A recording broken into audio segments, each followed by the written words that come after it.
Hi, ಎಲ್ಲರೂ ಹೇಗಿದ್ದೀರಾ? ಚೆನ್ನಾಗಿದ್ದೀರಾ ಅಂತ ಅಂದ್ಕೊಂಡಿದ್ದೀನಿ. ನಾನು ಚೆನ್ನಾಗಿದ್ದೀನಿ. ಇವತ್ತು ನಾನು ಮಾಡ್ತಾಯಿರೋ ರೆಸಿಪಿ ಬಂದು ಕಡಾಯಿ ಪನ್ನೀರು. ಬನ್ನಿ ಹೇಗೆ ಮಾಡೋದಂತ ನೋಡ್ಕೊಂಬರೋಣ. ನಾನೊಂದು ಪ್ಯಾನ್ ಇಟ್ಕೊಂಡಿದ್ದೀನಿ. ಅದಕ್ಕೆ ಒಂದು ಪಲಾವ್ ಎಲೆ, 2 ಪೀಸ್ ಚಕ್ಕೆ ಹಾಕ್ಕೊಂಡಿದ್ದೀನಿ, 1 ಏಲಕ್ಕಿ ಹಾಕ್ಕೊಂಡಿದ್ದೀನಿ. ಇದನ್ನ ಫ್ರೈ ಮಾಡ್ಕೊಳ್ಳೋಕ್ಕೆ ಇದು ಹಾಕೋತಾ ಇರೋದು. ಇದಕ್ಕೇನೆ ಧನಿಯಾಕಾಳನ್ನ ಹುಡ್ಕೊಳ್ಳೋಣ. ಒಂದು 2 ಸ್ಪೂನ್ ಧನಿಯಾಕಾಳನ್ನ ಹುಡ್ಕೊಳ್ಳೋಣ. ಮತ್ತು 2 ಮೆಣಸಿನ್ಕಾಯಿ ಹಾಕ್ಕೊಂಡು ಫ್ರೈ ಮಾಡ್ಕೊಳ್ಳೋಣ. ಸ್ವಲ್ಪ ಒಂದು ಅರ್ಧ ಸ್ಪೂನ್ ಮೆಣಸು ಮತ್ತು ಒಂದು ಅರ್ಧ ಸ್ಪೂನ್ ಜೀರಿಗೆ ಹಾಕ್ಕೊಳ್ತೀನಿ. ಇದನ್ನ ಇದ್ರ ಜೊತೆನೇ ಫ್ರೈ ಮಾಡ್ಕೊಳ್ಳೋಣ. 2 ನಿಮಿಷ ಫ್ರೈ ಆದರೆ ಸಾಕು, ಜಾಸ್ತಿ ಇದು ಮಾಡ್ಕೊಳ್ಳೋದು ಬೇಡ. 2 ನಿಮಿಷ ಆದರೆ ಸಾಕು. ನೋಡಿ, ಇವಾಗ ಆಗಿದೆ, ಫ್ರೈ ಮಾಡ್ಕೊಂಡಿದ್ದೀನಿ. ಇಷ್ಟು ಫ್ರೈ ಆದರೆ ಸಾಕು. ಇವಾಗ ಇದನ್ನು ಸಣ್ಣದಾಗಿ ಪುಡಿ ಮಾಡ್ಕೊಂಬರೋಣ. ಒಂದು ಮಿಕ್ಸಿ ಜಾರ್ಗೆ ಹಾಕ್ಕೊಂಡು ನಾನು ಮಿಕ್ಸಿ ಜಾರ್ಗೆ ಹಾಕ್ಕೊಳ್ತೀನಿ. ಇವಾಗ ಪ್ಯಾನ್ಗೆ ಒಂದು 2 ಸ್ಪೂನ್ ಎಣ್ಣೆ ಹಾಕ್ಕೊಳ್ತೀನಿ.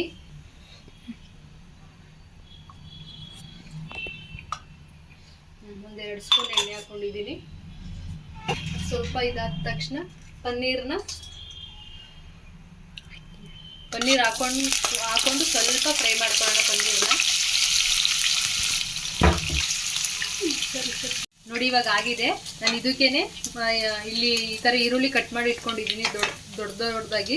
ಅದನ್ನು ಸೇರಿಸ್ಕೊಳ್ತೀನಿ ನಾನು ಇದಕ್ಕೇನೆ. ಮತ್ತು ಕ್ಯಾಪ್ಸಿಕಮ್ಮು ಸೇರಿಸ್ಕೊಳ್ತೀನಿ. ಜಾಸ್ತಿ ಫ್ರೈ ಮಾಡ್ಕೊಳ್ಳೋದು ಬೇಡ, ಸ್ವಲ್ಪ ಫ್ರೈ ಆದರೆ ಸಾಕು. ಸ್ವಲ್ಪ ಹಸಿ ಹಂಗೆ ಇರಬೇಕು. ಫುಲ್ ಹಸಿ ವಾಸನೆ ಎಲ್ಲ ಹೋಗ್ಬಾರ್ದು. ಅರ್ಧ ಬೆಂದರೆ ಸಾಕಿದು ಮಾಡ್ಕೊಂಡ್ರೆ ಸಾಕು. ಫುಲ್ ಸಾಫ್ಟ್ ಆಗಬಾರ್ದು, ಒಂದು ಅರ್ಧ ಸಾಫ್ಟ್ ಆದರೆ ಸಾಕು. ಒಂದು ಪನ್ನೀರ್ ಜೊತೆಗೆ ಒಂದು 2 ನಿಮಿಷ ಹಂಗೆ ಸಾಫ್ಟ್ ಆಗಲಿ. ಈಗ ನೋಡಿ, ಪುಡಿ ಮಾಡ್ಕೊಂಡಿದ್ದೀನಿ. ಅದನ್ನು 1 ಸ್ಪೂನ್ ಹಾಕೋತಾ ಇದ್ದೀನಿ. ಹಾಕ್ಕೊಳ್ತೀನಿ ನಾನು ಅರ್ಧನ, ಒಂದು 2 ಸ್ಪೂನಷ್ಟು ಹಾಕ್ಕೊಳ್ತೀನಿ. ಹಾಕ್ಕೊಂಡು ಸ್ವಲ್ಪ ಮಿಕ್ಸ್ ಮಾಡೋಣ. ಇವಾಗ ಇದನ್ನು ತೆಗೆದಿಟ್ಕೊಳ್ತೀನಿ. ನಾನು ಬೇರೆ ಪಾತ್ರೆಗೆ ಹಾಕ್ಕೊಳ್ತೀನಿ.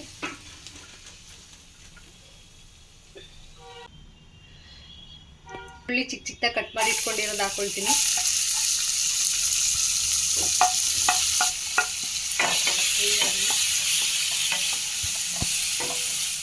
ಚೆನ್ನಾಗಿ ಫ್ರೈ ಆಗೋ ತನಕ ಹುರ್ಕೊಳ್ಳೋಣ ಹಂಗೆ ಎಣ್ಣೆಯಲ್ಲಿ. ಸ್ವಲ್ಪ ಅರಿಶಿನ ಪುಡಿ ಹಾಕ್ಕೊಳ್ತೀನಿ. ನೋಡಿ, ಇವಾಗ ಫ್ರೈ ಆಗಿದೆ. ಇದಕ್ಕೆ ಸ್ವಲ್ಪ ಜಿಂಜರ್ ಗಾರ್ಲಿಕ್ ಪೇಸ್ಟ್ ಹಾಕೋತೀನಿ, ಒಂದು ಅರ್ಧ ಸ್ಪೂನು.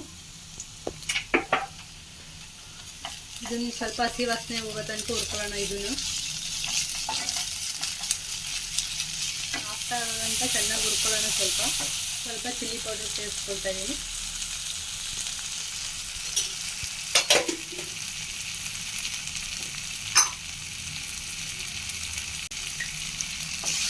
ಸ್ವಲ್ಪ ಮಿಕ್ಕಿತ್ತಲ್ಲ, ಅದನ್ನು ಸೇರಿಸ್ಕೊಳ್ತಾ ಇದ್ದೀನಿ ಇದ್ರ ಜೊತೆಗೆ.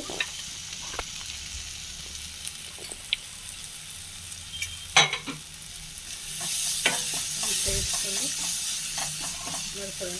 ಟೊಮೊಟೊ ಎಲ್ಲ ಸಾಫ್ಟ್ ಆಗಿದೆ. ಇವಾಗ ಅದನ್ನು ಸೇರಿಸ್ಕೊಂಡು, ಟೊಮೊಟೊನೂ ಸಾಫ್ಟ್ ಆಗಿದೆ.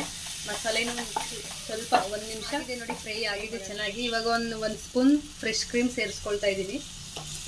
ಇದು ಮಾಡ್ಕೊಳ್ತೀನಿ. ಇವಾಗ ಇದಕ್ಕೇನೆ ಅವಾಗ ಇದು ಮಾಡಿ ಇಟ್ಕೊಂಡಿದ್ವಲ್ಲ, ಅದನ್ನು ಸೇರಿಸ್ಕೊಳ್ತೀನಿ. ಪನ್ನೀರು ಮತ್ತು ಕ್ಯಾಪ್ಸಿಕಮ್ ಮತ್ತು ಆನಿಯನ್ ಇತ್ತಲ್ಲ, ಅದನ್ನು ಸೇರಿಸ್ಕೊಳ್ತಾ ಇದ್ದೀನಿ ನಾನು. ಸೇರಿಸ್ಕೊಂಡು ಮಿಕ್ಸ್ ಮಾಡಿಬಿಟ್ಟು ಚೆನ್ನಾಗಿ ಮಿಕ್ಸ್ ಮಾಡಿಬಿಟ್ಟು, ಫ್ರೆಶ್ ಕ್ರೀಮ್ ಮತ್ತು ಮಸಾಲೆ, ಪನ್ನೀರ್ದ ಇರೋ ಮಸಾಲೆ, ಪ್ರತಿಯೊಂದು ಮಸಾಲೆನೂ ಚೆನ್ನಾಗಿ ಮಿಕ್ಸ್ ಆಗಂಟ ಫ್ರೈ ಮಾಡ್ಕೊಳ್ಳೋಣ.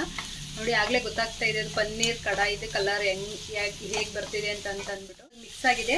ಇವಾಗ ಇದಕ್ಕೊಂದು ಅದೇ ಕಪ್ಪಲ್ಲಿ ಒಂದು ಅರ್ಧ ಕಪ್ ನೀರು ಸೇರಿಸ್ಕೊಳ್ತಾ ಇದ್ದೀನಿ. ಒಂದು 5 ನಿಮಿಷ ಕ್ಲೋಸ್ ಮಾಡಿಡೋಣ. ಒಂದು 5 ನಿಮಿಷ ಕುದಿಲಿ. 5 ನಿಮಿಷ ಆದಮೇಲೆ ತೋರಿಸ್ತೀನಿ ನಾನು.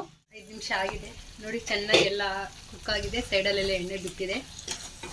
ಕಸೂರಿ ಮೆಥಿ ಸೇರಿಸ್ಕೊಳ್ತಾ ಇದ್ದೀನಿ ನಾನು. ಕಸೂರಿ ಮೆಥಿ ಸೇರಿಸ್ಕೊಂಡು ಅದನ್ನು ಸ್ವಲ್ಪ ಮಿಕ್ಸ್ ಮಾಡೋಣ. ಮಿಕ್ಸ್ ಮಾಡ್ಕೊಂಡು ಲಾಸ್ಟ್ ಆಯಿತು. ಫೈನಲಿ ಈ ಥರ ಆಗಿದೆ. ಫೈನಲಿ ನೋಡಿ, ಈ ಥರ ಬಂದಿದೆ. ಮೇಲೆ ಕೊತ್ತಂಬರಿ ಸೊಪ್ಪು ಹಾಕಿದ್ದೀನಿ.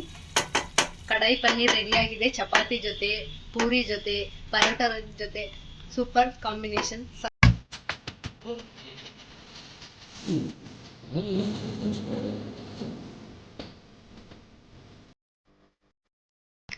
ನಿಮಗೆ ಈ ರೆಸಿಪಿ ಇಷ್ಟ ಆಗಿದ್ದಲ್ಲಿ ಲೈಕ್, ಶೇರ್ ಆ್ಯಂಡ್ ಕಮೆಂಟ್ ಮಾಡಿ. ಸಬ್ಸ್ಕ್ರೈಬ್ ಮಾಡ್ಕೊಳ್ಳೋದನ್ನ ಮರಿಬೇಡಿ. ಮುಂದಿನ ಹೊಸ ವಿಡಿಯೋದೊಂದಿಗೆ ಸಿಗ್ತೀನಿ. ಟೇಕ್ ಕೇರ್, ಬಾಯ್.